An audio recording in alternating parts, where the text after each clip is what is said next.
Hello everyone, welcome back to our YouTube channel AR study classes. So हम पढ़ रहे हैं डिजाइन ऑफ कंक्रीट स्ट्रक्चर, जिसमें हमारा चल रहा है यूनिट नंबर सेकेंड। और हमने प्रीवियस लेक्चर में सिंगली रेनफोर्समेंट बीम का पूरा डिजाइनिंग एंड एनालिसिस सीख लिया था। ठीक, आज हम स्टार्ट करने वाले हैं डबली रेनफोर्समेंट बीम। ठीक, चलो अब समझते हैं डबली रेनफोर्समेंट बीम होता क्या है और इसे डिजाइन कब किया जाता है, पहले ये समझते हैं। तो देखो, यहाँ मैंने फिगर बना रखा है कि जब भी हम रेनफोर्समेंट क्या करते हैं, कंप्रेशन साइड और टेंशन साइड दोनों साइड अगर करेंगे तो उस प्रकार की बीम को हम डबली रेनफोर्समेंट बीम बोलेंगे। ठीक, चलो अभी बताते हैं ऐसी कंडीशन क्यों आती है। पहले समझते हैं, परिभाषा हम जान गए ना कि हमारा जब क्या होता है रेनफोर्समेंट, हम compression side and tension side मतलब न्यूट्रल एक्सिस के दोनों साइड जब प्रोवाइड करते हैं तो उसे हम डबली रेनफोर्समेंट बीम कहते हैं। ठीक, चलो तो लिखते हैं when reinforcement is provided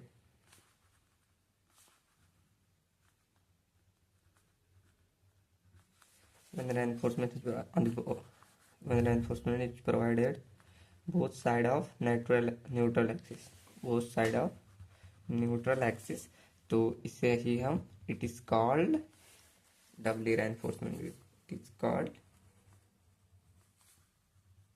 doubly reinforcement beam. ठीक, सिंपल हम बोल सकते हैं कि जब हम दोनों साइड रेनफोर्समेंट प्रोवाइड करते हैं तो उसे हम डबली रेनफोर्समेंट बीम कहते हैं। ठीक, तो देखो ये कंडीशन कब आती है, जब हमारी जो बेंडिंग मोमेंट डिजाइन की वैल्यू होती है वो ज़्यादा हो जाती है हमारी मूवमेंट रेजिस्टेंस, जो बैलेंस मूवमेंट रेजिस्टेंस होता है उससे ज़्यादा। किससे, देखो मैं लिख के बताऊँ कि जो हम बेंडिंग मोमेंट डिजाइन निकालते हैं, बेंडिंग मोमेंट डिजाइन की वैल्यू हमारी ज़्यादा हो जाए किससे, मोमेंट ऑफ रेजिस्टेंस बैलेंस के। हम बैलेंस मतलब जो भी बीम डिजाइन करते हैं वो एक बैलेंस करके डिजाइन करते हैं, तो वो जो मोमेंट ऑफ रेजिस्टेंस होता है किसी बीम का वो ज़्यादा हो जाए बेंडिंग मोमेंट डिजाइन का। ठीक, देखो मैं ऐसे नोट पॉइंट लिखा दूँ, ये मैंने शायद सिंगली में नहीं लिखवाया था तो ये भी लिख लीजिएगा कि अगर मेरी बेंडिंग मोमेंट डिजाइन की वैल्यू, बेंडिंग मोमेंट डिजाइन की वैल्यू कम हो, मतलब अगर मेरा मोमेंट ऑफ रेजिस्टेंस ज़्यादा हो, ये मोमेंट ऑफ रेजिस्टेंस बैलेंस, तो उस केस में हम सिंगली रेनफोर्समेंट बीम का डिजाइन करते हैं। कौन से, सिंगली रेनफोर्समेंट बीम का। सेकंड आप ये लिख सकते हैं, ये फर्स्ट डाल लीजिए, ये सेकंड। सेकंड, जब हमारी बेंडिंग मोमेंट डिजाइन की वैल्यू मोमेंट ऑफ रेजिस्टेंस से ज़्यादा हो जाए तो हमारे कौन सी होती है, हम वहाँ डबली रेनफोर्समेंट बीम बोलते हैं। ठीक, अब ये सब तो हमें मालूम है, एक बार लिख भी दे रहा हूँ, हमने निकाला भी है पीछे। ठीक, यहाँ एम आर हमारा क्या होता है, एम आर जो बैलेंस है ये हमारा क्या होता है, मोमेंट ऑफ बैलेंस सेक्शन। ठीक, क्या लिख सकते हैं, limiting moment of resistance of a balance section. ठीक, बैलेंस सेक्शन क्या बोल सकते हैं, लिमिटिंग, ये एम आर मतलब moment of resistance of a balance section. ऐसे हम बोल सकते हैं बेंडिंग मोमेंट डिजाइन की वैल्यू को, क्या बेंडिंग मोमेंट डिजाइन क्या होती है हमारी, बेंडिंग मोमेंट डेवलप क्या ये बनती है जब bending moment develop due to external loading, तो वही हमारी बेंडिंग मोमेंट कहलाती है। ठीक, क्या bending moment develop due to external loading, वही हमारी डिजाइन बेंडिंग मोमेंट होती है। ठीक, जितना हमारा एक्सटर्नल लोडिंग के कारण बेंडिंग मोमेंट उत्पन्न होता है वही हमारा बेंडिंग मोमेंट डिजाइन होता है। अब ऐसे नहीं समझ आया तो एक एग्जांपल लेके समझते हैं कि कब डब्ल्यू रेनफोर्समेंट बीम बनेगा। देखो एक एग्जांपल के थ्रू बताऊं, देखो एग्जांपल क्या है, जैसे मान लो मेरी बेंडिंग मोमेंट डिजाइन, मैं बोल रहा हूँ कि बेंडिंग मोमेंट जो डिजाइन है वो मेरा एक्सीड कर जाए मोमेंट ऑफ रेजिस्टेंस की value, balance moment of resistance की वैल्यू से। ठीक, मतलब इसकी वैल्यू मान लो 250 किलो न्यूटन पर मीटर आ जाए, कितना, 250 किलो न्यूटन पर मीटर, और इसकी वैल्यू उससे कम आ जाए, कितनी, 200 किलो न्यूटन पर मीटर। हम हमेशा बैलेंस लेके चलते हैं, तो वो वाली कंडीशन हमारी ज़्यादा आ जाए। कौन सी? एक्सटर्नल लोडिंग के कारण जो बेंडिंग मोमेंट आ रहा है वो हमारा ज़्यादा है कंपेयर टू जो हम बैलेंस लेके चल रहे हैं। तब इस केस में हम क्या करते हैं?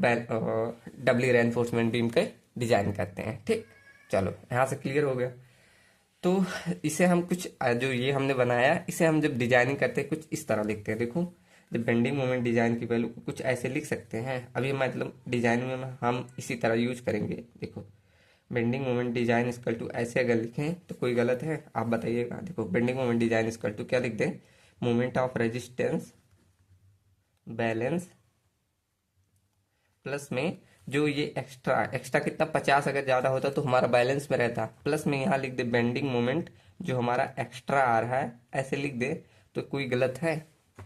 ऐसे लिख दे तो कोई गलत है? देखो, अब मैं एग्जांपल के थ्रू बताऊं। जैसे हमारा बेंडिंग मोमेंट डिजाइन कितना है? 250 किलो न्यूटन, 250 किलो न्यूटन पर मीटर इतना है। और हमारा ये बैलेंस कितना आया था? 200 किलो 200 यहाँ 200 किलो न्यूटन पर मीटर, प्लस में एक्स्ट्रा कितना है? एक्स्ट्रा यहाँ 50 ही है ना, तो यहाँ 50 किलो न्यूटन पर मीटर ये हमारा एक्स्ट्रा है। ठीक, अर्थात अब हम डिजाइन करेंगे तो मोमेंट ऑफ रेजिस्टेंस बैलेंस का प्लस ये एक्स्ट्रा का भी करेंगे। ठीक, अब इसी एक्स्ट्रा की वजह से हमें एक्स्ट्रा मतलब यहाँ यहाँ आपको जो फिगर देख रहा है, हम रेनफोर्समेंट बार प्रोवाइड करते हैं। समझ में आया? ठीक, समझे? जो ये हमारा आया 50 किलो न्यूटन मीटर की वैल्यू, जो हमारा एक्स्ट्रा मतलब बेंडिंग मोमेंट आ रहा है, उसी एक्स्ट्रा बेंडिंग मोमेंट को रजिस्ट मतलब सेफली वियर कर जाए, इसलिए हम क्या करते हैं? एक्स्ट्रा यहाँ रेनफोर्समेंट बार प्रोवाइड करते हैं। ठीक, अब ऐसा नहीं करेंगे कि एक ही साइड। अब आपको क्वेश्चन आ रहा होगा, जब हम यहाँ टेंशन साइड में ही प्रोवाइड करते थे तो टेंशन साइड में ही क्यों नहीं प्रोवाइड किए? ये क्वेश्चन आ रहा होगा ना मन में। तो इसलिए नहीं करते, अगर यहाँ पर हम सब रेनफोर्समेंट बार प्रोवाइड कर दे तो ये हमारा ओवर रेनफोर्समेंट बन जाएगा। और हमारे आईएस कोड ने, हमने जब अजम्पशन लिखा था तब बताया कि हमारे आईएस कोड क्या बोलता है कि यहाँ पर अगर ज़्यादा रेनफोर्समेंट हो जाती है तो ओवर रेनफोर्समेंट हो जाता है।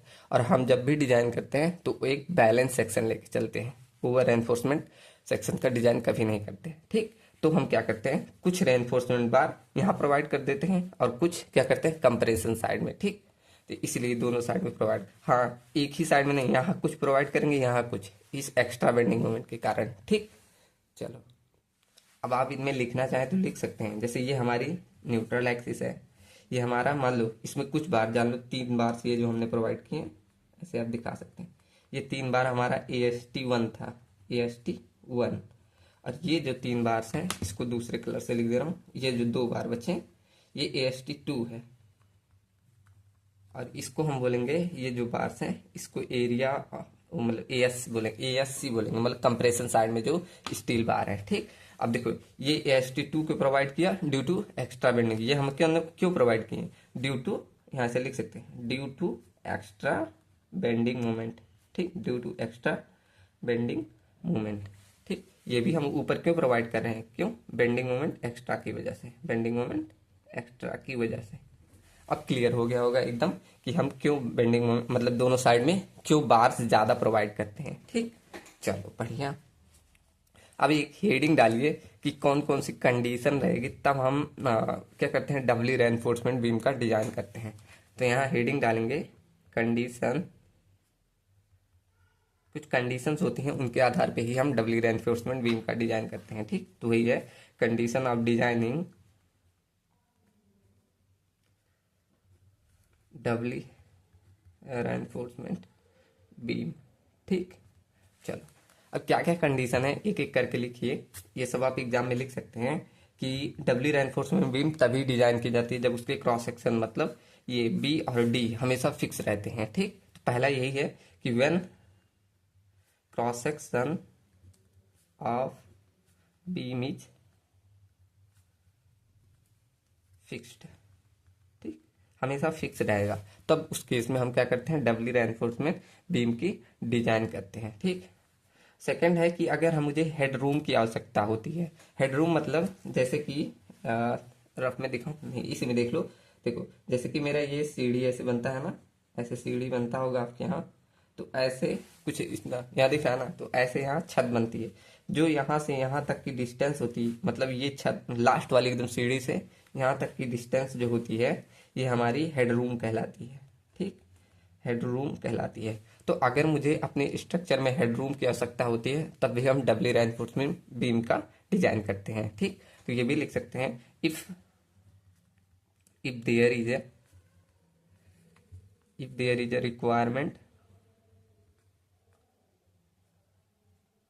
रिक्वायरमेंट ऑफ क्या, हेडरूम। ठीक, अब यहाँ लिख दे बाकी पॉइंट। अब अगला है कि अगर उसमें रिवर्सल स्ट्रेस उत्पन्न हो रहा है, जैसे हमारी अर्थक्वेक आ रही है या विंड लोड आ रहा है। रिवर्सल मतलब ऐसे बार बार, जैसे आप एक वायर लेके ऐसे मोड़ते हैं तो उसे रिवर्सल लोड कहते हैं। तो अगर हमारे स्ट्रक्चर में कोई चांसेस है कि उस पर रिवर्सल लोड या अर्थक्वेक लोड आ रही है तो वहां पर भी हम डबली रेनफोर्समेंट बीम का डिजाइन करते हैं। ठीक, तो थर्ड लिखेंगे, if there is any chance of reversal load नहीं, sorry, reversal stresses due to wind load या अर्थक्वेक लोड, दोनों की वजह से आ सकता है, विंड लोड और earthquake load.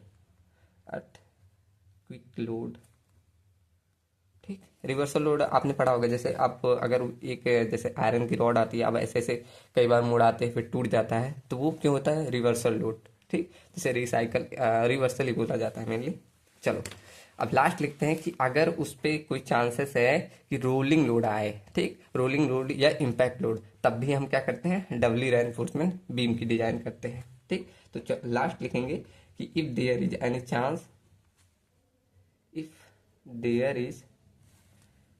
Any chance of coming rolling load,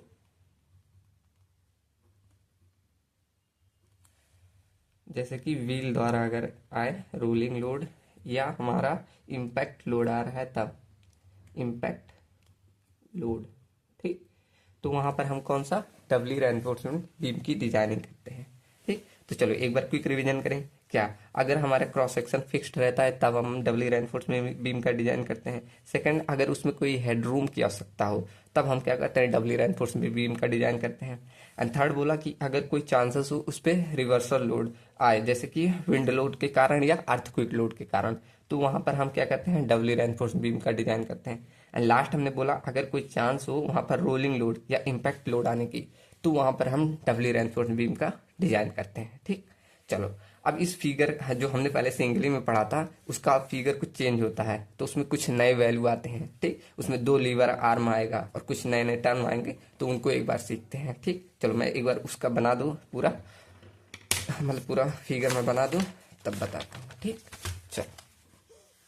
चलिए, तो मैंने यहाँ फिगर बना दिया डबली रेनफोर्समेंट बीम का। जैसे कि हमने सिंगली रेनफोर्समेंट बीम का एक एक करके सबका नेमिंग किया था, वैसे यहाँ भी हम सबका एक बार नेमिंग कर लेते हैं और कुछ नए टर्म आएंगे उनको भी हम सीखते चलेंगे। ठीक, चलो, जैसे हमें पता था यहाँ टोटल डेप्थ हम कैपिटल डी से डिनोट करते थे, ये हमारा कैपिटल डी होता है। ठीक, ऐसे हमारा यहाँ से अगर देखा जाए ये हमारा जैसे ये कंप्रेशन होता था, ये टेंशन होता था। ठीक, तो ये हमारा कंप्रेशन ए से लेकर इस टेंशन के बार तक हम स्मॉल डी बोलते थे, जिसे हम इफेक्टिव डेप्थ है। ये सब हम सिंगली रेनफोर्समेंट बीम में सीख चुके हैं, इसे हम क्या स्मॉल डी से बोलते थे। ठीक, और यहाँ से यहाँ तक बोलते थे इफेक्टिव कवर, तो इसे क्या बोलते हैं, इफेक्टिव कवर, जिसे हमने डी नॉट से डिनोट किया। ठीक, वो सब चीजें अब देख रहे जो हमारा सिंगली रेनफोर्समेंट बीम में कॉमन था वो हम लिखते जा रहे हैं। ठीक, और इस डेप्थ को हम XEU से डिनोट करते थे, क्या, ये न्यूट्रल एक्सिस डेप्थ को हम क्या XU से लिखते थे। ऐसे हमने इन दोनों की वैल्यू भी निकाली थी। क्या निकाली थी, इसका निकाला था 3/7 XU एंड इसका निकाला था 4/7 XU। ठीक, और हमने बोला था मैक्सिमम कंप्रेशन स्ट्रेंथ की वैल्यू कितनी होती है, 0.0035। ऐसे हमने बोला था टेंसाइल स्ट्रेंथ की वैल्यू कितनी, 0.002 प्लस में 0.87 FY अपॉन में ES। ठीक, ये हमारा कौन सा ये वाला ग्राफ कौन सा था, ये हमारा स्ट्रेन दिखाता है और ये हमारा स्ट्रेस दिखाता है। ठीक, चलो बढ़िया, सब चीजें दिखा दी।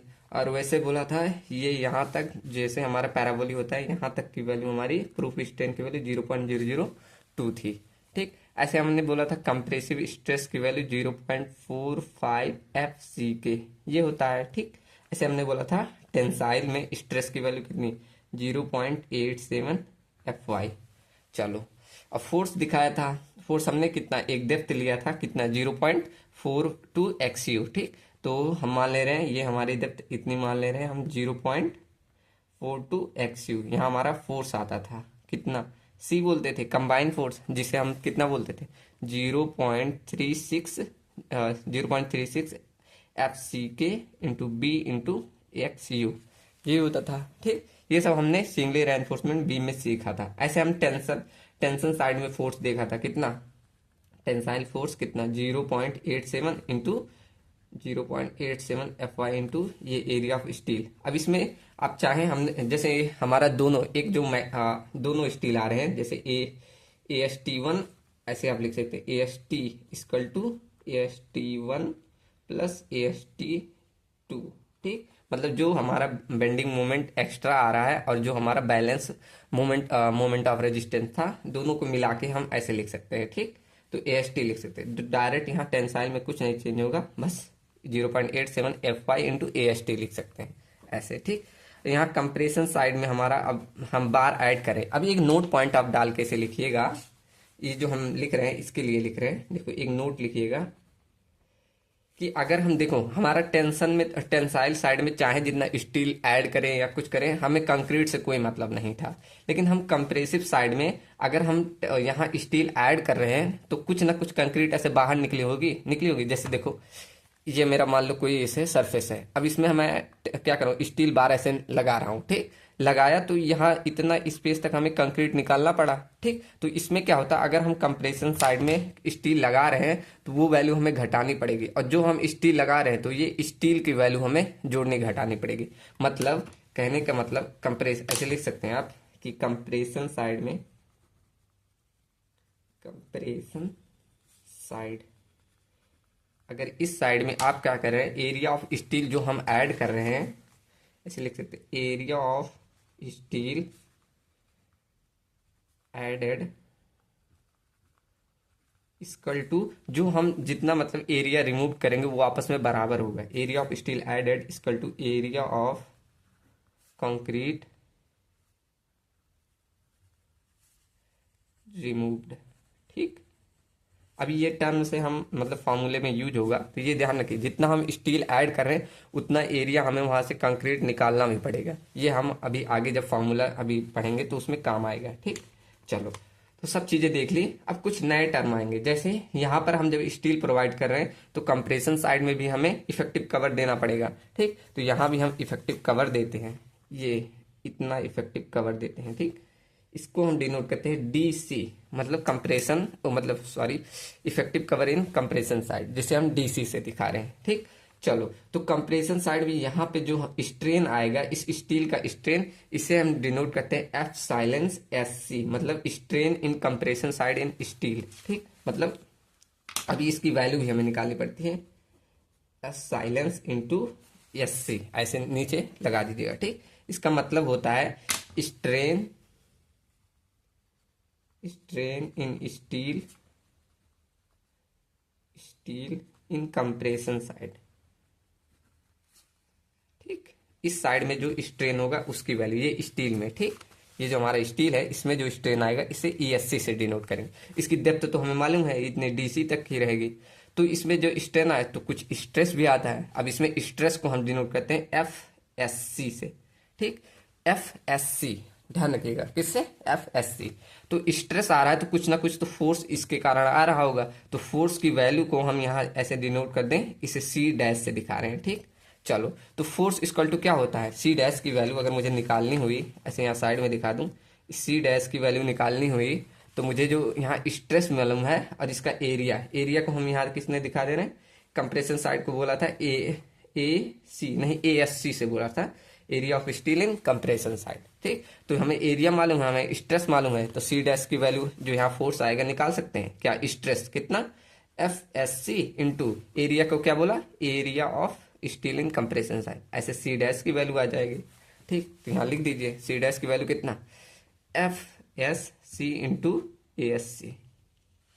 ठीक, तो हमने एक एक टर्म जितने थे सब चीजें दिखा दी, कोई कुछ छूट नहीं रहा। अब इसमें देखो लीवर आर्म जो आते हैं दो आते हैं, कौन कौन से, अभी देखो इसमें दो लीवर आर्म, हमने पहले भी बताया था कि जब हम डबली रेनफोर्समेंट बीम पढ़ेंगे तो उसमें दो लीवर आर्म आएंगे। तो चलो लिखते हैं लीवर आर्म फर्स्ट। अब लीवर आर्म जो फर्स्ट रहेगा वो तो पिछली जैसे हमने सिंगली रेनफोर्समेंट बीम पढ़ा था वैसे ही रहता है। तो लीवर आर्म ऐसे फर्स्ट हम डिनोट कर दे रहे हैं। तो फर्स्ट लीवर आर्म वही रहेगा जैसे हमारा कंप्रेशन एज से टेंसाइल तक के बीच की डिस्टेंस को हम लीवर आर्म कहते थे।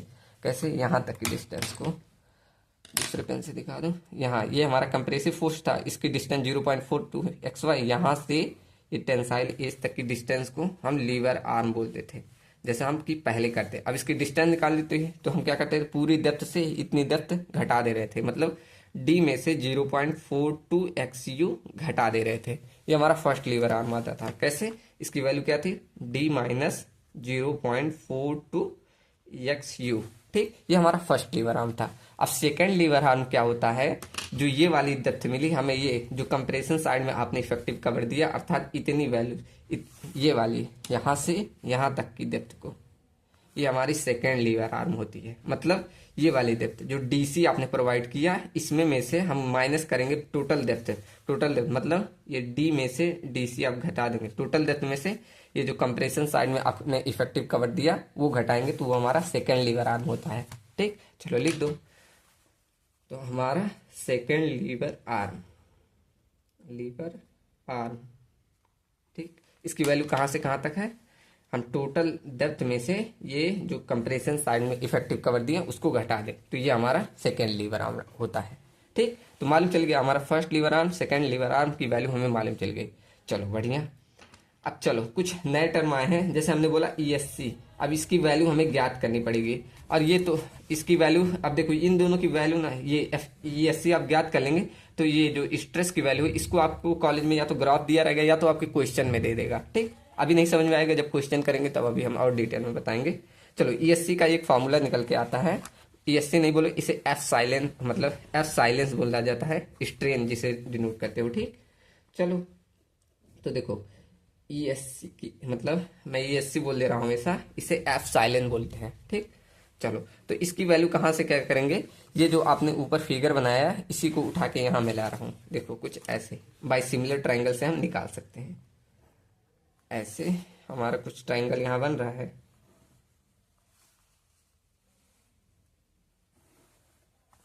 ठीक, कुछ इस तरह हमारा ट्राइंगल है। अब इसमें हमें सब चीजें वैल्यू मालूम है, इसको भी दिखा दे। ठीक, अब हमें टोटल डेप्थ भी मालूम है, ये हमारा टोटल डेप्थ भी मालूम है, कितनी है, टोटल डेप्थ हमारी XU है। और ऐसे ये वाली डेप्थ हमें मालूम है, कितनी है, DC है। ठीक, चलो और ये वाली ऊपर वाली वैल्यू मालूम है कितनी, 0.0035, एंड ये वाली वैल्यू हमें मालूम है, मतलब ज्ञात करना है F साइलेंस SC। ठीक, अब हमें यही ज्ञात करना है, लगा दो सिमिलर ट्राइंगल, तो लिखेंगे by similar triangle, by similar triangle. ठीक, चलो सिमिलर ट्राइंगल में क्या करते हैं, ये वाली वैल्यू अपन ये वाली वैल्यू, इसके बाद ये वैल्यू अपन इक्वल होती है। अब तो समझ गए होंगे कैसे, 0.0035 अपान ये परपेंडिकुलर डिस्टेंस इसकी XU इक्वल टू ये वाली इसकी value F silence SC upon ये वाली इसकी। देखो अब यहाँ से यहाँ तक की डेप्थ कितनी हो जाएगी, यहाँ से यहाँ तक की डेप्थ इसकी, मतलब ये वाली डेप्थ कितनी हो जाएगी, हम क्या करेंगे XU में से DC घटा देंगे, तो घटा दो XU माइनस DC। चलो अब ये SC की वैल्यू इसको इधर भेज दो, F साइलेंस SC की वैल्यू अब यहाँ से ये आएगा 0.0035 अपॉन में XU इंटू में XU माइनस DC, कुछ ऐसे हो जाएगा। ठीक, चलो अब इसको एक साइड कर ले, ऐसे लिखते हैं एकदम सुटेबल तरीके से कि 0.0035 अपॉन में XU minus DC upon XU, ऐसे लिख दे, कोई दिक्कत है। तो ये आपका फॉर्मूला आ जाता है स्ट्रेन ज्ञात करने का इन स्टील कंप्रेशन साइड में। ठीक, इसको ध्यान रखिएगा, अब ये आगे जब हम न्यूमेरिकल करेंगे तो इसका यूज होगा। चलो तो हमने बेसिक सीख लिया डब्ल्यू रेनफोर्समेंट बीम में। अब देखो कुछ भी चेंज नहीं था, बस यहाँ कंप्रेसिव साइड में क्या हुआ, ये रेनफोर्समेंट लग गया तो इसमें इफेक्टिव कवर किया गया, इफेक्टिव कवर आया तो इसमें स्ट्रेन आ गया और यहाँ स्ट्रेस FSC आ गया। ठीक, इससे फोर्स एक निकल गया FSC इंटू ASC। ठीक, ये स्ट्रेस इंटू एरिया, जिससे हमने C डैश एक फोर्स निकाला। चलो बढ़िया। अब चलते हैं अपने एनालिसिस पे। अब बढ़ते हैं एनालिसिस ऑफ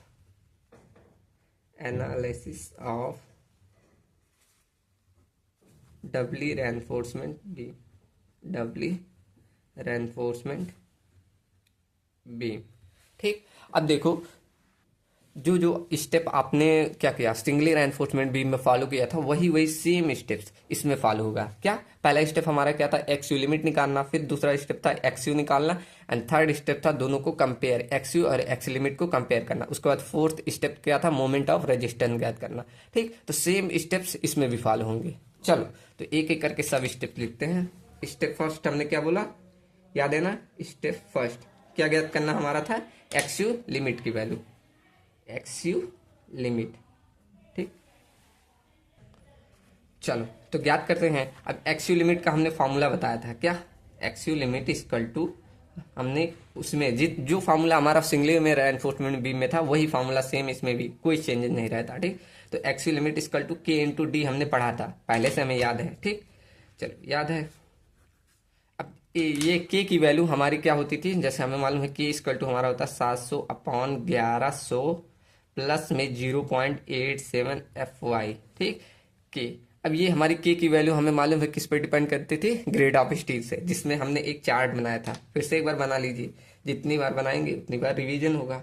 ये हमारा ग्रेड होता था, ये हमारी K की वैल्यू होती थी। कितनी ग्रेड थी टोटल, 3। कौन कौन सा, FE 250, FE 415 एंड FE 500। तो FE 250 के लिए कितना निकाला, 0.53, एंड FE 415 के लिए 0.48। ऐसे FE 500 के लिए कितना निकाला था, 0.46। ठीक, याद है ना, सब वैल्यू ऐसे निकाले थे। तो इजीली जैसे हमने कैसा वो सिंगली रेनफोर्समेंट बीम में किया था, वैसे हमें इसमें भी करना है।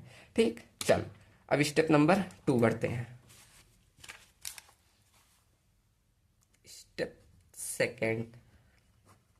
अब स्टेप सेकेंड में हम क्या निकालते थे, XU की वैल्यू। अब XU की वैल्यू कैसे निकालते थे, जैसे हमने सिंगली रेनफोर्समेंट बीम में किया था वही फॉलो होगा, बस थोड़ा सा चेंज आएगा। जैसे हमने उसमें क्या किया था, कंप्रेशन फोर्स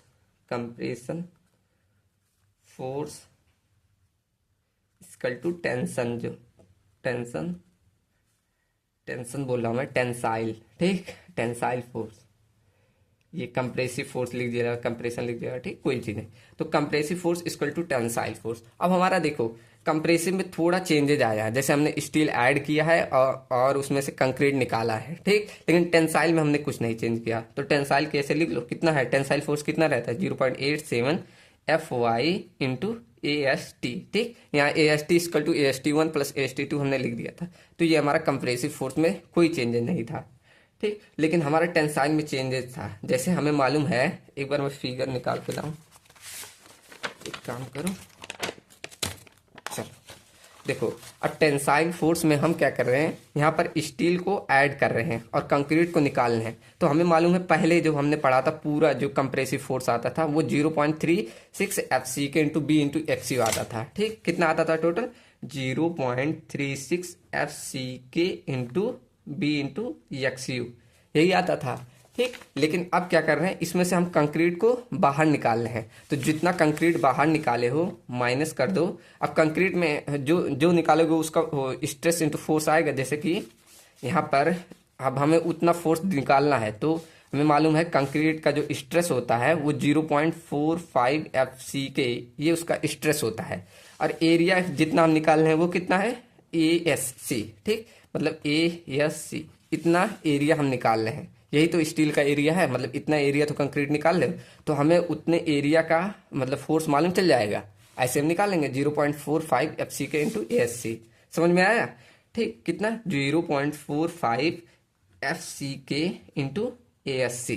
ठीक, इतना हम बाहर निकाल ले रहे हैं, लेकिन फिर बाद में हम ऐड भी कर रहे हैं। कितना ऐड कर रहे हैं, ये फोर्स जो मतलब ये स्टील का फोर्स हमने निकाला ना, स्टील में स्ट्रेस की वैल्यू इतनी है, फिर एरिया ऑफ स्टील, वहां से हमने स्टील का फोर्स निकाल लिया, तो ये हम ऐड कर रहे हैं कितना, यही लिख दो, F S C into A S C. ठीक, चलो ये ऊपर नीचे हो गया, एक बार सही कर समझ में आया कि नहीं, एक बार देखो, मैं फिर से बता दे रहा हूँ। ये वाला देखो, हम क्या कर रहे हैं, कंप्रेसिव फोर्स देख रहे हैं, तो हमें मालूम था पूरा हमारा जो कंप्रेसिव फोर्स था वो हमारा था 0.36 F C K into B into X U, वो हमने लिख दिया। ठीक, कितना, 0.36 एफ सी के बी इंटू एक्स यू। अब हम क्या कर रहे हैं, जितना हम यहाँ कंक्रीट मतलब जितना हम यहाँ स्टील ऐड कर रहे हैं उतना हम कंक्रीट तो बाहर निकालेंगे ना, तो उतना जो हमारा फोर्स लगा, मतलब जितना उतने एरिया में हमारा फोर्स आ रहा था, तो उसको भी हमें माइनस करना पड़ेगा। तो उसका फोर्स हम कैसे निकाल सकते हैं, स्ट्रेस इनटू जितना एरिया में हम कंक्रीट निकाल रहे हैं एएससी, तो स्ट्रेस इनटू एरिया, तो उतना हमने माइनस कर दिया। अब हम मतलब कुछ स्टील उसमें ऐड कर रहे हैं, तो उसका फोर्स भी आएगा, तो वो वाला फोर्स हमने पहले भी बता दिया था कैसे, stress into area, F S C into A S C. ठीक, कुछ ऐसे किया। चलो इसको एक अच्छे से लिख लेते हैं। अब इसको मैं साइड कर दूं। चलो क्या करें, इसको कुछ अच्छे से ऐसे लिख दें, 0.36 एफ सी के बी इंटू एक्स यू। अब प्लस वाला इधर ले आओ, एफ एस सी प्लस में ए एस सी माइनस का 0.45 F C K into A S. ठीक, A S C is equal to 0.87 F Y into A S T. ठीक, चलो अब क्या करो, देखो यहां देखोगे तो ए एस सी कॉमन आ रहा है, मतलब एरिया ऑफ स्टील कॉमन आ रहा है, तो कॉमन ले लो, तो 0.36 F C K into B into X U plus में, अब देखो जो कॉमन आ रहा है वही हमारा एरिया ऑफ स्टील कॉमन आ रहा है, कॉमन ले लें। ठीक, कॉमन लिए तो क्या बचेगा, एफ एस सी माइनस का 0.45 F C K equal to 0.87 F Y into A S T.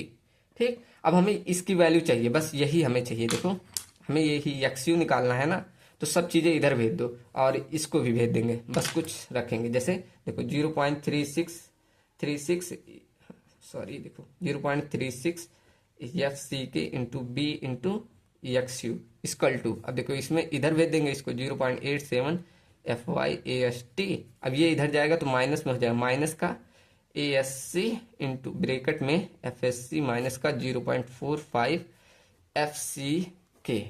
ठीक, दिख रहा है ना।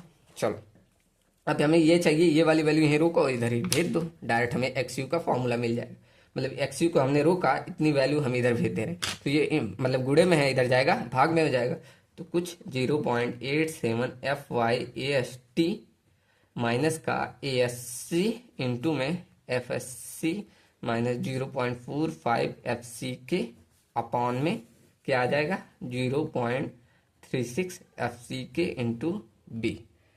ये आपका आ जा रहा है एक्स यू की वैल्यू। ठीक, कितना इजी है, बस आपको कंप्रेसिव और टेंसाइल को ध्यान रखना है और फिगर को ध्यान रखना है। आपको अगर ये फिगर अगर ध्यान है तो आप इजीली कर लेंगे। ठीक, कितना ये फिगर में क्या ध्यान रखना, बस थोड़ा सा है, जैसे सिंगली का ध्यान रख, सिंगली रेनफोर्समेंट बीम का ध्यान रखिए, वैसे डबली रेनफोर्समेंट बीम का भी ध्यान रख सकते हैं। चलो तो इसको सब लोग बनाएंगे जरूर, यही अगर ध्यान है तो हो जाएगा। तो कुछ हमने इस तरह हमने क्या निकाल लिया, एक्स यू की वैल्यू निकाल ली। चलो बढ़िया। उसके बाद हमारा थर्ड स्टेप क्या रहता था, थर्ड स्टेप क्या, कंपेयर करना। चलो स्टेप थर्ड क्या, compare x you and x you limit. ठीक, दोनों को हमें कंपेयर करना है। अब हमने देखा था जो हमारा सिंगली रेनफोर्समेंट बीम में आया था वही सेम है, जैसे हमारा पहला था कि एक्स यू लिमिट की वैल्यू अगर ज़्यादा है एक्स यू से तब क्या आता है, एक था कि एक्स यू लिमिट की वैल्यू अगर कम है एक्स यू से, मतलब एक्स यू ज़्यादा हो जाए, एक था कि तीनों बराबर हो जाए। ठीक, तो हमारा कौन सा होता है, चलो एक एक करके लिख दूं। तो अगर ये वाली वैल्यू बड़ी आ जाती तो हमारा क्या हो जाता है, अंडर रेनफोर्समेंट सेक्शन। ठीक, लेकिन अगर हमारा एक्स यू बड़ा हो जाता है तो हमारा कौन सा हो जाता है, ओवर रेनफोर्समेंट सेक्शन। ठीक, हमने ये डिटेल में भी पढ़ा था। अगर हमारा बराबर हो जाता है तो हमारा बैलेंस सेक्शन कहलाता है, बैलेंस सेक्शन। सेक्शन। ठीक, चलो यहां से हमने 3 स्टेप कवर कर लिए इजीली।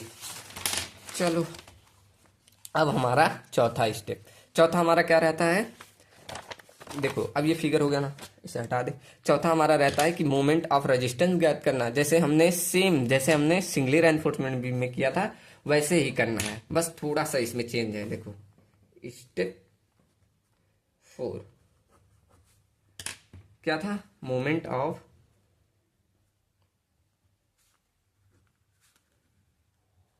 रेजिस्टेंस,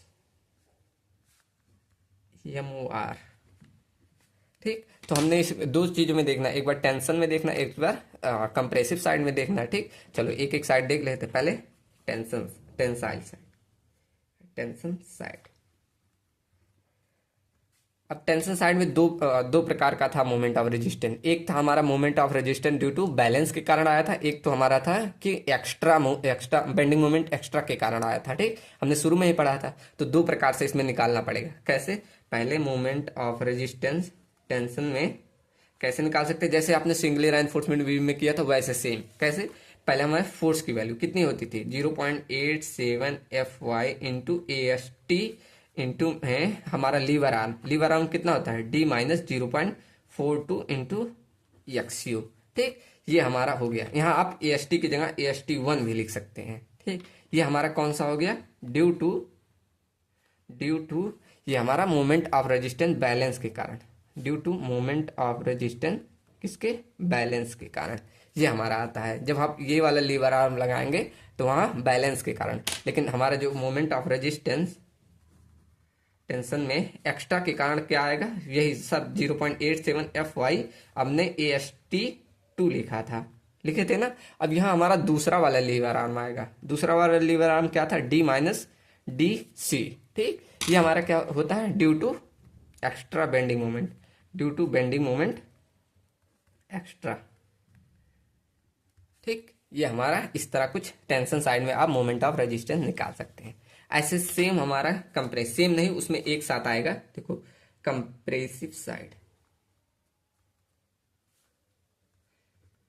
अब कंप्रेसिव साइड में अलग अलग नहीं करना, दोनों एक साथ में जुड़ते हैं। टेंशन को मत जोड़िएगा, टेंसाइल साइड को, कंप्रेसिव साइड को एक ही साथ दोनों को जोड़ना है। ठीक, देखो moment of resistance in compressive side में, अब देखो पहले हमारा जैसे सिंगली रेनफोर्समेंट बीम का था वैसे लिखो। कैसे, 0.36 FCK into B into XU, ये हमारा फोर्स हो गया। उसके बाद हमारा लीवर आर्म कितना, D माइनस 0.42 इंटू XU। ठीक, ये हमारा कुछ ये आ जाता है। उसके बाद क्या करना है, प्लस में ऐड करना है जो हमने स्टील और कंक्रीट बाहर निकाला, तो उससे एक फॉर्मूला निकला था। फॉर्मूला क्या, डायरेक्ट वही वैल्यू लिख रहा हूं, जैसे ये इतना वैल्यू, देखो कितना, ये वाली वैल्यू हमारी कब आई थी, ये वाली वैल्यू हमने स्टील ऐड किया और बाहर निकाला तो इतना हमारा फोर्सेज आ रहा था। कैसे, ASC लिख दो, यही वैल्यू लिख दो, क्या ASC ब्रैकेट में FSC माइनस का 0.45 FCK। ठीक, यही आया ना, देखो ASC FSC माइनस का 0.45 FCK, यही तो हमारा हुआ था। देखो यहाँ हमने इजीली पूरा प्रूफ कराया था। तो अब हमेशा यही ध्यान रखिएगा कि हमने जब स्टील ऐड किया और कंक्रीट को निकाला तो उसके कारण जो फोर्सेस में डिफरेंस या कुछ जो भी आया वो इतना वैल्यू आया। ठीक, तो क्या आया, ASC FSC माइनस का 0.45 FCK। अब ये ध्यान होना चाहिए। अब यहाँ पर जो आप लीवर आर्म लगाएंगे वो सेकेंड वाला कौन सा, D माइनस DC। ठीक, D माइनस DC। तो इस तरह आपका आ जाता है, क्या आ जाएगा आपका, moment of resistance in compressive side. ठीक, चलो अब एक मैं क्वेश्चन दे रहा हूँ, उसका आप लोग सोल्यूशन करके टेलीग्राम पे दीजिएगा। ठीक, एनालिसिस का मैं नहीं करा, डिजाइन का क्वेश्चन करा दूंगा। ठीक, जब हम रिवीजन करेंगे तब, अगर अभी मैंने क्वांटम लिया नहीं है या देखा नहीं है तो जब ले लूंगा तब देखूंगा किस तरह के पेपर आए हैं। ठीक, अभी मुझे टाइम नहीं मिल रहा। चलो, तो यहाँ क्वेश्चन मैं नोट कर दे रहा हूँ, उसके बाद वो आप इसका सलेक्शन करके दीजिएगा। अभी हम डिजाइनिंग में पढ़ते हैं। चलो पहले मैं नोट कर लूँ। चलो देखो मैंने यहाँ क्वेश्चन नोट कर दिया है।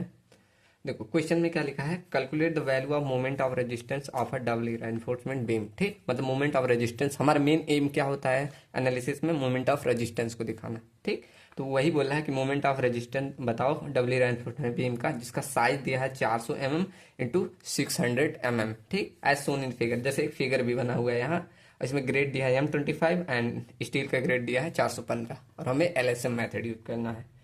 यहाँ पर देखो कंप्रेसिव साइड में जो बार दिया है 4 नंबर ऑफ बार और 20 mm फाइव दिया है, और ये जो कंप्रेसिव साइड में जो इफेक्टिव कवर दिया है 50 mm, यहाँ भी 50 mm एंड ये जो 5 mm मतलब 5 बार दिए हैं और 25 mm फाइव के डाई के बार दिए हैं इस साइड में। ठीक, तो ये आप करिएगा। इसमें देखो जो है ESC और FSC की ESC बोलता हूँ, ये F साइलेंस की वैल्यू और FSC की वैल्यू आपको या तो कॉलेज में जब आप करेंगे तो उसमें SP16 का एक चार्ट होता है वो आपको दे देंगे, या तो आपको ऐसे क्वेश्चन में ऐसे वैल्यू दे देगा, बाय इंटरपोलेशन आपको ज्ञात करना होगा। ठीक, अब मैथ 4 में आपने इंटरपोलेशन पढ़ा होगा, एक बार मैं फिर से बता देता हूँ कि इंटरपोलेशन क्या होता है। उसकी हेल्प से आपको यहाँ ज्ञात करनी पड़ती है वैल्यू। जैसे यहाँ ESC आप जो हमने अभी ESC का फॉर्मूला पढ़ा था ना, जब हमने अभी प्रूफ किया बीच में पीछे, तो क्या आया था 0.0035 XU माइनस का DC अपॉन में x पूरा था अपॉन में XU ऐसे निकाला था ना। ठीक, तो यहाँ से आप ESC निकालेंगे तो ऐसे बीच में आता है, फिर वहां पे हमें यहाँ FSC निकालना होता है बाय इंटरपोलेशन। ठीक, तो चलो एक बार मैं इंटरपोलेशन बता देता हूँ जिससे आपको ये आसानी होगा। ठीक, चलो लिखते हैं इंटरपोलेशन मेथड। इंटरपोलेशन मेथड जो मैथ 4 पढ़े होंगे उनको मालूम होगा इंटरपोलेशन मेथड।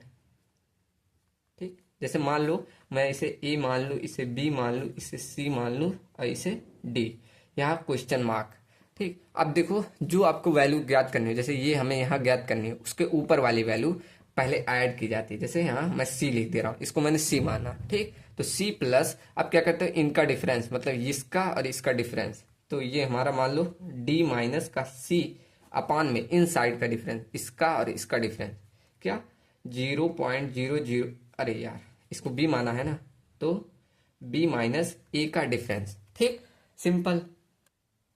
चलो तो एक बार और बताता हूं फिर से कि जो हमें जैसे ज्ञात करना है उसके ऊपर उसको प्लस करना है, फिर इन दोनों को मतलब ये उसके नीचे वाली वैल्यू और इन दोनों का हमने डिफरेंस निकालना, मतलब D माइनस C, हमने इसको D माना इसको C, ये ध्यान रखिएगा मैं अलग से कर रहा हूँ अभी काट दूंगा, इसको D माना इसको C, इन दोनों का डिफरेंस, उसके बाद यहाँ पर इसका और इसका डिफरेंस। ठीक, इन दोनों का डिफरेंस इनटू में अब यहाँ जो भी वैल्यू ज्ञात करनी है, मान लो हमें ABCDE हमें यहाँ कोई मान दिया था जिसके हेल्प से हमें यहाँ ज्ञात करना था। ठीक, यहाँ में जो ज्ञात करना था तो E इसको क्या करना है, देखो यहाँ E माइनस में एकदम ये ऊपर वाली वैल्यू E माइनस में A ये करना है। ठीक, कुछ ऐसे इंटरपोलेशन आपका फॉलो होता है।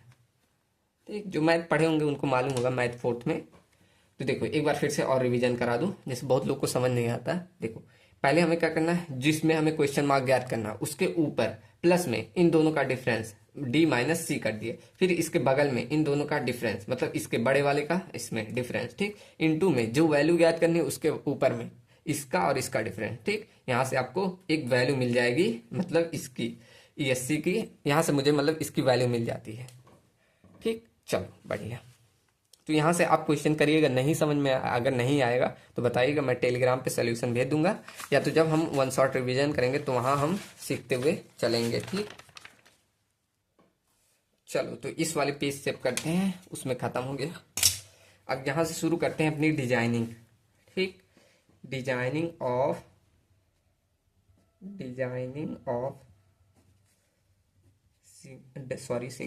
डबली reinforcement beam, doubly reinforcement beam. ठीक, तो एक बार चलिए क्विक रिवीजन करते हैं कि हम डबली रेनफोर्समेंट बीम में कब करते हैं, कब। मैंने कंडीशन पहले भी बता दी, एक बार और यहाँ से ध्यान देंगे कि हमारा देखो पहला कंडीशन होना चाहिए कि हमारा जो विड्थ है और डेप्थ मतलब जो भी उसका क्रॉस सेक्शन है वो हमारा फिक्स होना चाहिए, और दूसरी कंडीशन थी कि हमारी जो बेंडिंग मोमेंट डिजाइन की वैल्यू थी वो ग्रेटर होनी चाहिए, किससे, मोमेंट ऑफ रेजिस्टेंस से। ठीक, तो दोनों कंडीशन एक बार फिर से लिख देते हैं कि हमारी जो B एंड D ये हमेशा क्या होना चाहिए, फिक्स, आर फिक्स्ड। ठीक, सेकंड हमारी कंडीशन थी कि हमारा बेंडिंग मोमेंट डिजाइन इसकी वैल्यू जो है ज्यादा होनी चाहिए, किससे, मोमेंट ऑफ रेजिस्टेंस बैलेंस से। ठीक, इससे हमारा ज्यादा होना चाहिए। ठीक, इसका मतलब हमने भी सीखा था कि it means bending moment design equal to, हमने बाद में ऐसे प्रूव किया था, bending moment design equal to क्या, bending moment moment of resistance balance plus में हमने क्या बेंडिंग मोमेंट एक्स्ट्रा निकाला था ऐसे ना, एक्स्ट्रा। ठीक, ये सब ध्यान है। चलो एक बात और हमने शुरू में ही बोली थी कि जब भी हम डिजाइनिंग करेंगे तो हमेशा कौन सा बैलेंस सेक्शन यूज करेंगे, तो ये भी लिख लीजिए थर्ड पॉइंट कि balance section is used for designing. ठीक, मतलब इसका मतलब क्या था कि XU की वैल्यू XU लिमिट के बराबर होगी, उसके बराबर हमारा K इंटू डी होता। हमने पहले भी सीख लिया था कि XU लिमिट और ये बराबर होता है, और हमेशा हम बैलेंस सेक्शन का यूज करते हैं। और हमारा मेन एम क्या होता है, हम जब भी डिजाइन करते हैं तो उसमें हमारा मेन एम होता है एरिया स्टील का एरिया फाइंड करना। ठीक, मतलब जो भी हमारा रेनफोर्समेंट किया होता है उसका एरिया फाइंड करना, मतलब एरिया ऑफ रेनफोर्समेंट। अब इसमें हमारा क्या हो रहा है, रेनफोर्समेंट कंप्रेसिव साइड में हो रहा है, टेंसाइल साइड में, मतलब दो प्रकार से हो रहा है। ऐसे देखा जाए दो प्रकार से, कौन कौन से, एक हो रहा है हमारा due to moment of resistance balance की वजह से, एक हमारा हो रहा है due to bending moment extra. इसी की वजह से हम दो जगह, एक बार कंप्रेसिव में भी प्रोवाइड कर दे रहे हैं, ठीक, कुछ बार मतलब टेंशन में भी और कुछ बार कंप्रेसिव में, इस एक्स्ट्रा के नाते। और बैलेंस का तो हम सिंगली रेनफोर्समेंट बीम में सीखते आ रहे हैं। ठीक, तो चलो अब ज्ञात कर लेते हैं। हमारा मेन एम है एरिया ऑफ स्टील को फाइंड करना, तो वही हम फाइंड कर लेते हैं। चलो तो पहले हम लेते हैं, एक एक साइड ले लेंगे, दोनों साइड में निकालना है हमें। तो पहले ले लो टेंशन साइड,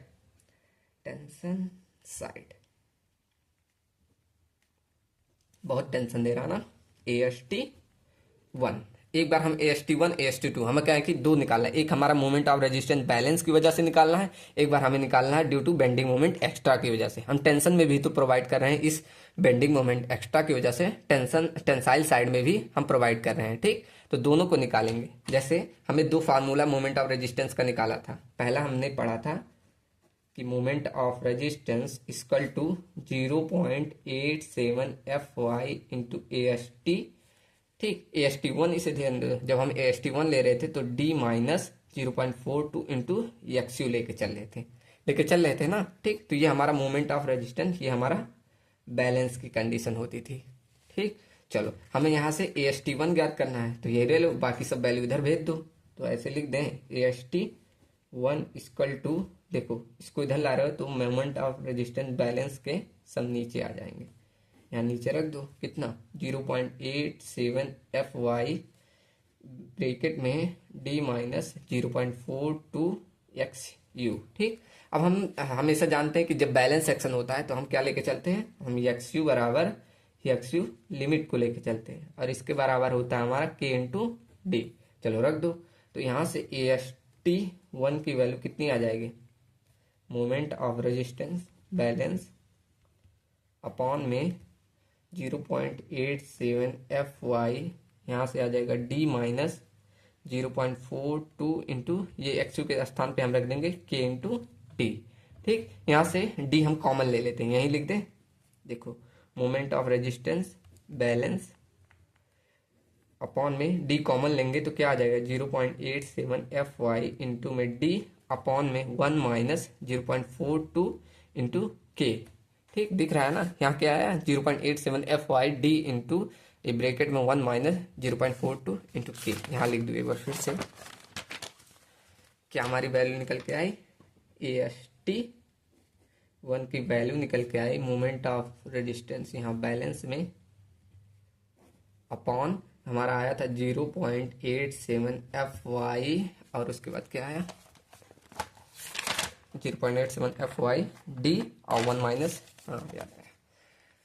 D ब्रैकेट में 1 माइनस 0.42 इंटू में K। ठीक, अब अगर आपको याद हो हम 1 माइनस 0.42 K ये ब्रैकेट में इसको J बोलते थे, जिसे हम क्या बोलते थे, एक कोफिशिएंट। कौन सा कोफिशिएंट, लीवर आर्म कोफिशिएंट बोलते थे।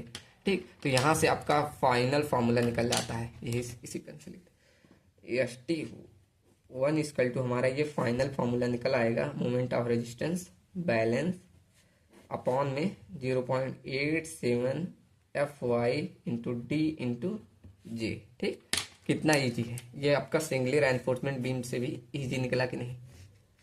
ठीक, यहाँ से हमें AST1 निकल गया। अब हम AST2 निकाल लेते हैं, सेकंड एरिया ऑफ मतलब स्टील, जो हमने बेंडिंग मोमेंट एक्स्ट्रा की वजह से प्रोवाइड किया।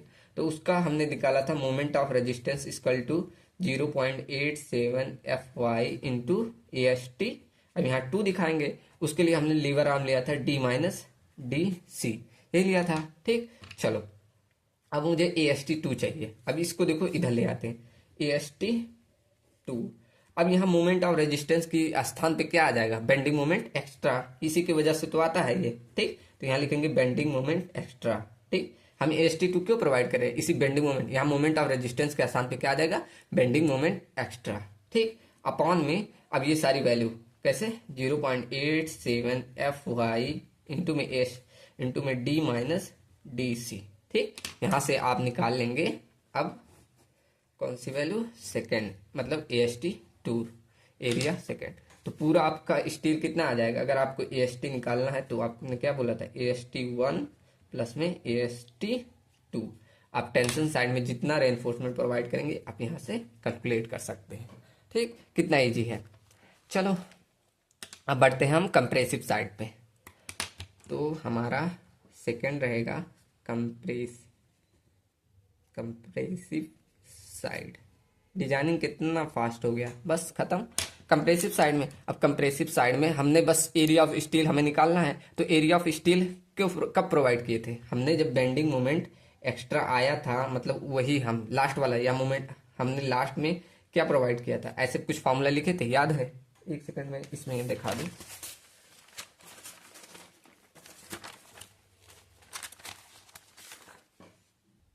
यहाँ देखो, ये इतना हमने जो प्रोवाइड किया, अभी हमने सीखा ना मोमेंट ऑफ रेजिस्टेंस, तो ये इतना हमने सिर्फ प्रोवाइड किया था due to bending moment extra की वजह से। ठीक, ये इतना इसीलिए तो प्रोवाइड किया था, ये तो हमारा पहले से आ रहा था कंप्रेसिव साइड में। तो यही वाली वैल्यू बस आ जाएगी यहाँ, कितना बेंडिंग मोमेंट एक्स्ट्रा की वजह से कितना आया, ASC इंटू FSC माइनस का 0.45 FCK, और हमारा लीवर आर्म कितना था, D माइनस DC। ठीक, चलो इसको सॉल्व कर लें। अब मुझे चाहिए ASC, मतलब area of steel in compressive side, यही चाहिए। ठीक, तो यहां से सब वैल्यू इधर ले आओ, तो बेंडिंग मोमेंट एक्स्ट्रा अपॉन में सब वैल्यू इधर भेज दो, कितना FSC माइनस का 0.45 FCK इंटू में D माइनस DC। ठीक, यहां से हमें area of steel in compressive side मिल जाता है। ठीक, तो यहाँ आपकी डबली रेनफोर्समेंट बीम की डिजाइनिंग समाप्त होती है। कितना इजी है। चलो अब एक क्वेश्चन कर लेते हैं। तो मैं एक क्वेश्चन कर लूँ, पहले उससे नोट कर दूँ। चलो मैं नोट कर दूँ क्वेश्चन। चलो तो यहाँ मैंने क्वेश्चन नोट कर दिया। अब एक एक करके क्वेश्चन पढ़ते हैं और देखते हैं क्या क्या हमें डाटा दिया गया है, गिवन डाटा। ठीक, देखो डबली रेनफोर्समेंट बीम में इस SP16 चार्ट का काफ़ी यूज होता है, तो मैंने यहाँ वैल्यू लिख दिया है, मतलब क्वेश्चन में दिया ही था। ठीक, तो ये ऐसे मतलब आपको एग्ज़ाम में जब जाएंगे तो यहाँ पर आपके टीचर जो है अलाउ करते हैं, या तो खुद वो मतलब दे देते हैं, अगर मतलब क्वेश्चन में नहीं आता ये वैल्यू ऐसे डाटा, तो क्या करते हैं एक ऐसे PDF दे देंगे, मतलब आपका फोटो कॉपी करा के दे देते हैं। ठीक, या आपको अलाउ करते हैं कि खुद लेके आइए। चलो क्वेश्चन पढ़ते हैं। क्वेश्चन में क्या क्या लिखा है, पहले गिवन डाटा देखते हैं। ए rectangular simply supported beam, size दिया गया है 350 इंटू 500 mm, मतलब देखा जाए तो विड्थ की वैल्यू और डेप्थ की वैल्यू हमें दी है। विड्थ हमारा कितना है 350 mm एंड हमारी डेप्थ कितनी है 500 mm। ठीक, इस तरह दे दिया। और सपोर्टेड ओवर आ इफेक्टिव स्पैन, और इस इफेक्टिव स्पैन भी में दे दिया, मतलब कैलकुलेट करने की कोई ज़रूरत नहीं। इफेक्टिव स्पैन 7.5 मीटर दिया गया है। This is beam subjected to total load. अब देखो यहाँ टोटल लोड दिया, मतलब डेड लोड और लाइव लोड दिया है, मतलब दोनों जोड़ के। यहाँ मतलब कोई लोड हटाया नहीं, जैसे हमने सिंपली में पढ़ा था वहाँ हमें बीम का भी कैलकुलेट करना पड़ा, लेकिन इसमें टोटल लोड दे दिया, मतलब टोटल लोड हमें डायरेक्ट दे दिया 45 किलो न्यूटन पर मीटर। अब हम फैक्टर लोड भी निकाल सकते, तो यही निकाल दे, फैक्टर्ड लोड। ठीक, इसमें कोई एक्स्ट्रा नहीं आ रहा है, तो मतलब हमारा पिछली तरह मतलब जो पार्शियल फैक्टर ऑफ सेफ्टी लगेगा कितना 1.5 लगेगा, तो 45 इंटू 1.5 इक्वल टू कितना आ जाएगा 67 1.5 मतलब 1.5 ही पार्ट से सेक्टर लगाना है, कोई अलग थोड़ी है, उसी से है, total load plus live load यही है। चलो अब लिखा है डिजाइन ऑफ बेंडिंग यूजिंग, अब यहाँ grade of concrete grade of steel दिया है, मतलब यहाँ से हम एफ सी के की वैल्यू 20 न्यूटन पर M M square and F Y की वैल्यू हमारी दी है 415 न्यूटन पर एम एम स्क्वायर। ठीक, ये सब वैल्यू दी है, और यहाँ एफ एस सी और ई एस सी की वैल्यू दी गई है। और यहाँ पर अगर आप नोटिस करें तो हमें क्या वो नहीं दिया गया, कवर की वैल्यू, मतलब डी नॉट और डी सी की वैल्यू नहीं दी गई, तो इसको हम एज्यूम कर लेते हैं, जब भी ना दे तो आप एज्यूम कर लीजिएगा 50 mm और 50 mm। ठीक, तो यहाँ से आप स्मॉल डी की वैल्यू निकाल सकते हैं, मतलब इफेक्टिव कवर की वैल्यू निकाल सकते हैं, सॉरी इफेक्टिव डेप्थ की वैल्यू। तो 50 घटाएंगे कितना आ जाएगा, 450 mm। ठीक, चलो अब हमने लिख लिया, जो जो वैल्यू हमें दी थी वो सब हमने लिख लिया। चलो अब सोल्यूशन पे बढ़ते हैं। तो पहला आपका काम रहेगा कि चेक करना कि हमारी ये डबली रेनफोर्समेंट बीम है कि नहीं। तो पहला आपका काम रहेगा चेक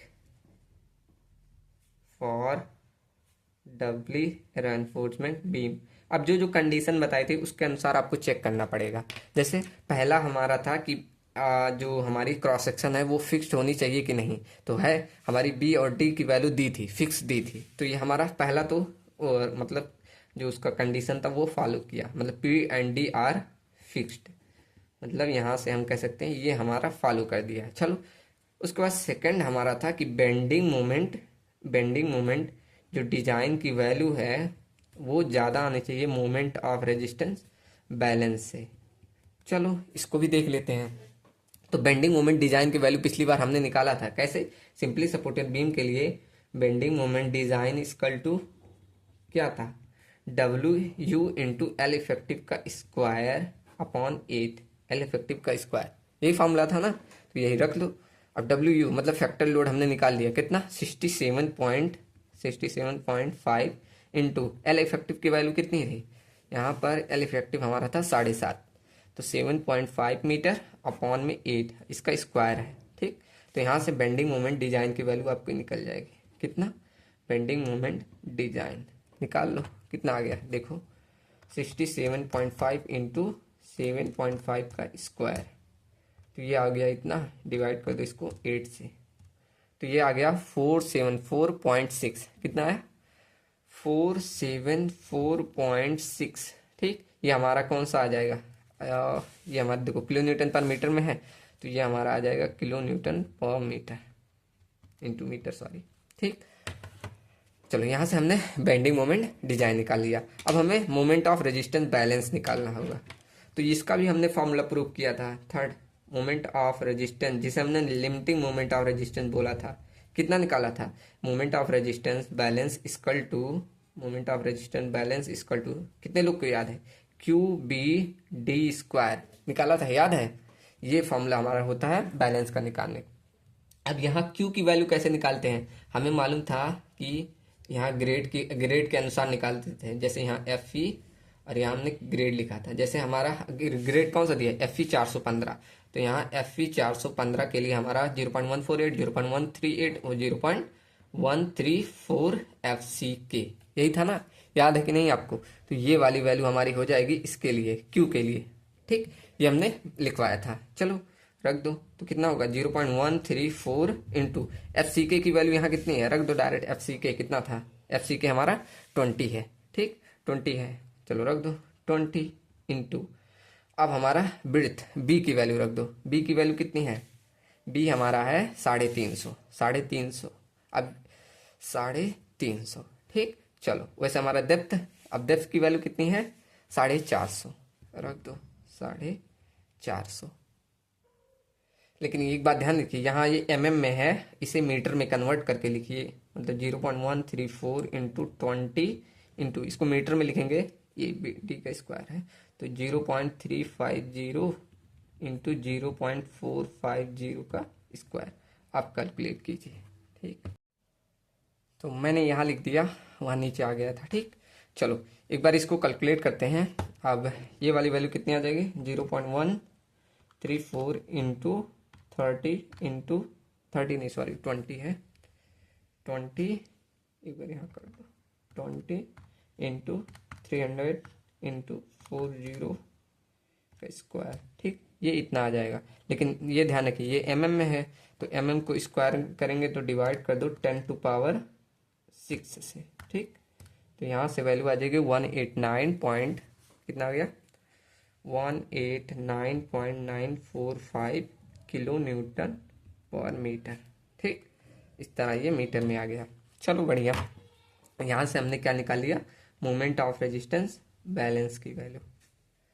चलो अब देखेंगे, अगर आप कंडीशन यहाँ पर बेंडिंग मोमेंट डिजाइन की वैल्यू हमारी कितनी आई थी, हमारी बेंडिंग मोमेंट डिजाइन की वैल्यू आई थी, कितनी आई 474.6, कितना आया इक्वल टू 474.6 किलो न्यूटन पर मीटर। और यहाँ हमारी मोमेंट ऑफ रेजिस्टेंस बैलेंस की वैल्यू कितनी आई, ये 189,945। मतलब यहाँ हमारी जो कंडीशन है, मतलब मोमेंट ऑफ रेजिस्टेंस बैलेंस की वैल्यू ये कम है, हमारे ज़्यादा है कौन, बेंडिंग मोमेंट डिजाइन की वैल्यू ज़्यादा है।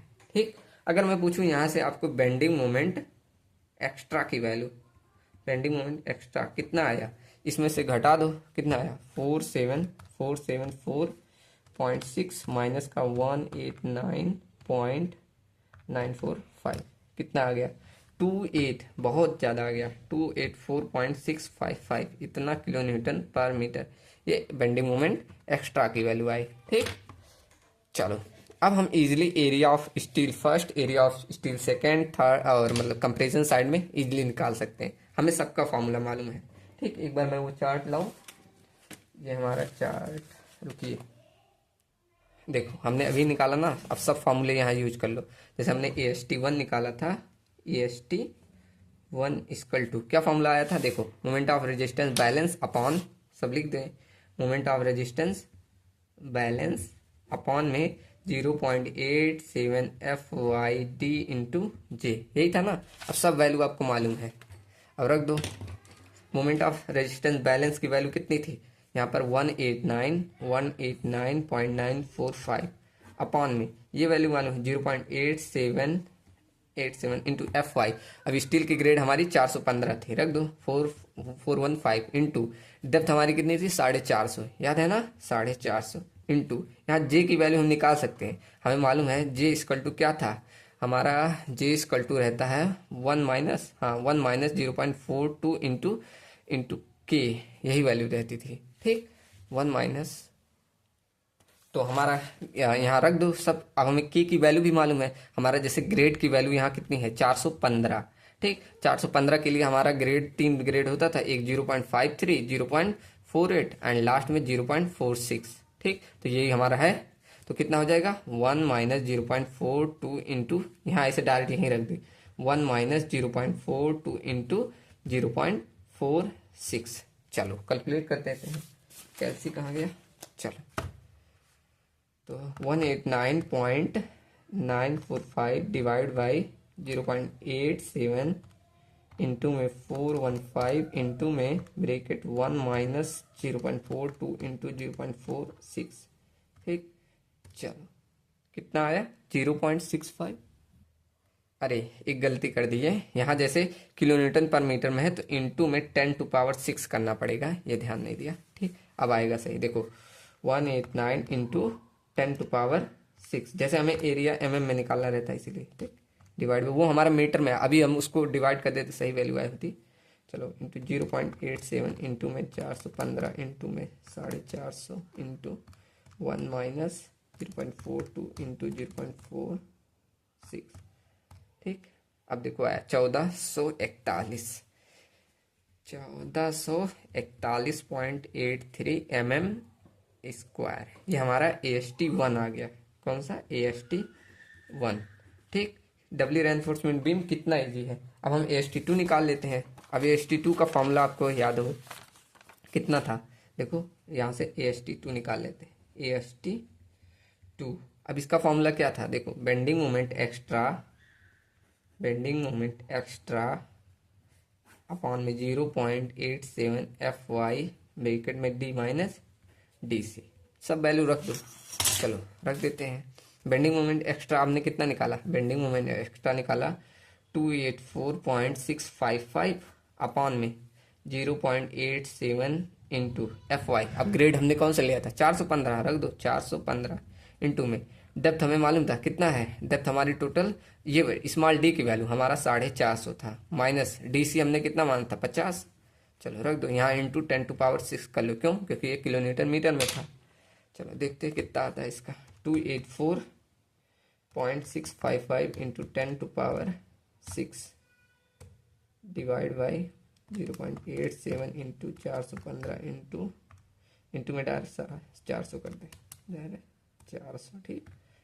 चलो आया ये 1971.022 mm स्क्वायर, ये हमारा AST 2 आ गया, सॉरी यहाँ 2, ठीक। चलो तो यहाँ से AST 2 हमने निकाल लिया। अब डायरेक्ट आप पूरा स्टील का दिखाना चाहे, AST equal to AST 1 plus AST 2, दिखाओ कितना आ गया।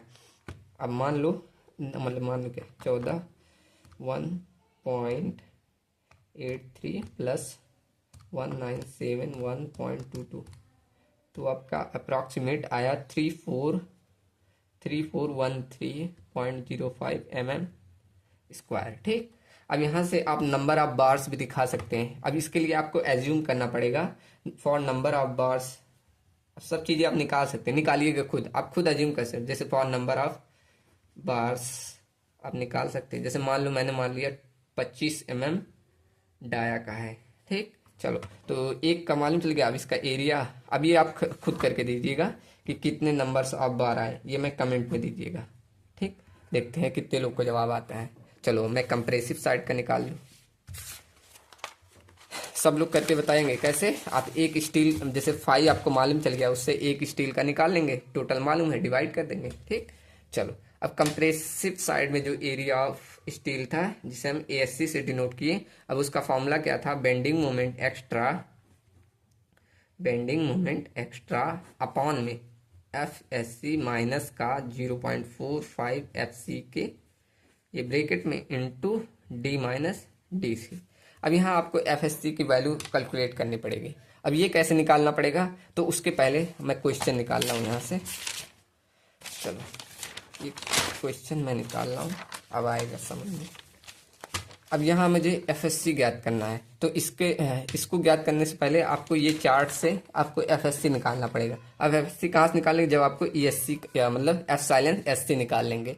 अब ये कैसे निकाल लेंगे, इसका फॉर्मूला आपको आता है, तो वही फॉर्मूला लगाएंगे, निकाल लेंगे। चलो जैसे हमने पढ़ा था, epsilon SC equal to 0.0035 XU minus का DC अपॉन में XU। लेकिन हमें पता है हम बैलेंस सेक्शन के लिए क्या लेके चलते हैं, XU बराबर XU लिमिट लेके चलते हैं, ठीक। और ये हमारा बराबर होता है K इंटू डी के, ठीक। तो यहाँ XU के स्थान पे अब K इंटू डी रख दो, तो हो जाएगा 0.0035 into K into D minus का DC अपॉन में K इंटू डी। समझ में आया, यहाँ से आपको एप्सिलॉन SC का वैल्यू मिल जाएगा 0.0035। अब ग्रेड के अनुसार इसकी वैल्यू अभी हमने बताई कितनी, 0.46। बार बार क्या बताऊं, 0.46 इंटू डी की वैल्यू कितना है 450, माइनस का DC हमने माना था कितना 50 mm अपॉन में के की वैल्यू हमने फिर वही रखनी है 0.46 इंटू 450।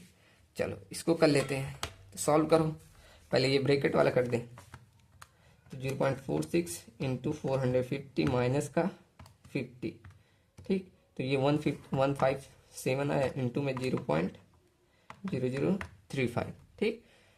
ये इसमें मल्टीप्लाई हो जाएगा, उसको डिवाइड करना है किससे, 0.46 इंटू में 450, तो ये आपका आया 2.654 इंटू 10⁻³ माइनस का 3। तो इसको ऐसे लिख सकते हैं 0.0003 0 आ जाए, 3 ही 2 ही आएगा, 1 2 3, हाँ ठीक। तो यहाँ आ जाएगा 265, अच्छे से लिख दो 0.00, ये तो 3 0 यहाँ से खत्म, उसके बाद 265 ऐसे लिख दीजिए, ठीक। ये हमारा mm में। अब यहाँ आप जाइए, अब आप कहाँ जाएंगे, इस वाले चार्ट। अब यहाँ देखिए 0.00265 है कहीं, देखो आप यहाँ आएंगे, देखो 0.00226 है, उसके बाद 0.227, मतलब इसके बीच में हमें ज्ञात करना है। कहाँ पे हमने बोला था ना, यहाँ इंटरपोलेशन लगेगा, तो 0.002 क्या है, 0.00265। अब यहाँ से हमें यहीं आएगा वैल्यू, हमें निकल जाएगी, हमें यही वैल्यू चाहिए। अब क्वेश्चन मार्क लगा दो इंटरपोलेशन। चलो यहाँ आप सीख भी जाएंगे, दोबारा लगा देते हैं। कैसे, हमने पढ़ा था ये वाली वैल्यू उसके ऊपर वाली वैल्यू प्लस करनी है। दूसरा पेन लो क्या, नहीं, चलो अब मुझे क्या करना पड़ेगा, ये ऊपर वाली वैल्यू, मतलब इसके ऊपर कौन सा है 392, चलो प्लस कर देते हैं 392 प्लस में, अब इन दोनों का डिफरेंस, इसके नीचे वाले इसका डिफरेंस, अब तो अंक से ले रहा हूँ, अब समझ में आएगा। ठीक, तो इसके ऊपर कौन सा है 413 माइनस का 392 अपॉन में, अब इस साइड आएंगे इन दोनों का डिफरेंस, इन दोनों का। ठीक, तो इन दोनों का डिफरेंस कर लो, कितना 0.00277 माइनस का 0.002 दो बार है 226। ठीक, इन दोनों का डिफरेंस कर लिया हमने। अब उसके बाद मल्टीप्लाई होता था इसका डिफरेंस, इन दोनों का डिफरेंस, ये जो हमने दूसरे कलर से लिखा है, इंटू माइनस इन दोनों का डिफरेंस मल्टीप्लाई कर देते थे। तो यहाँ मल्टीप्लाई करो किसमें साथ, 0.00265 माइनस के साथ 0.00226। ठीक, चलो कुछ इस तरह आ जाएगा। अब आप कैलकुलेट करिए, पहले हम क्या करते हैं, चलो इस साइड कैलकुलेट कर दें, तो 413, बताइए आपका कितना है, जल्दी करो, 312, ये इतना आया, डिवाइड बाई 0.00277 माइनस का 0.00226। ठीक, ये इतना आ गया, इंटू में कर दो 0.00265 माइनस के 0.00226, इतना आ गया, प्लस में 392 प्लस कर दें, ये आपका निकल के आया 408। ठीक, 0.005। आप भी करिएगा, आपका देखिए कितना है, तो यहाँ से हमारी FSC की वैल्यू निकल आती है कितना, 408। इतना ही रखिएगा, ये हमारा आता है न्यूटन पर mm स्क्वायर में। ठीक, ये भी ध्यान रखिएगा। तो यहाँ से हमने FSC निकाल लिया इजीली।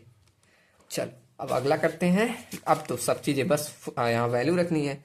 हमें मालूम है बेंडिंग मोमेंट एक्स्ट्रा की वैल्यू कितनी थी, एक बार देख लें, ये भी निकाल दो। तो बेंडिंग मोमेंट एक्स्ट्रा की वैल्यू आपकी 284.665 रख दो, 284.666, दो बार नहीं है, 655 इंटू 10⁶ लगा दो। चलो यहाँ FSC की वैल्यू हमने निकाली 408 माइनस 0.45 इंटू FCK की वैल्यू हमारी कितनी थी 20। ठीक, ये हमारे कंक्रीट का ग्रेड है, मतलब हाँ वही कंक्रीट का ग्रेड। ठीक, इनटू में डी हमारी टोटल इफेक्टिव डेप्थ कितनी थी 450 माइनस DC हमारा 50 था।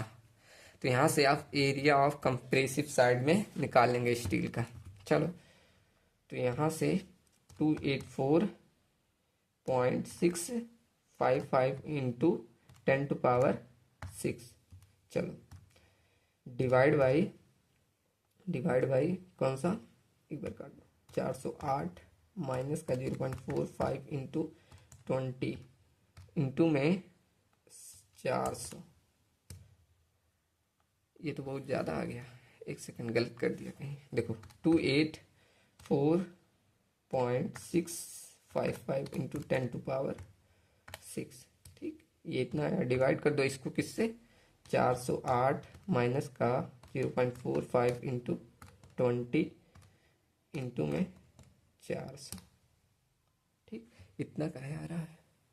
चलो एक एक करके करता हूँ, 284.655 इंटू 10⁶ अपॉन में 408 माइनस का 0.45 इंटू 20, ये आ गया 399 इंटू 400। अब करो तो 284.655 इंटू 10⁶।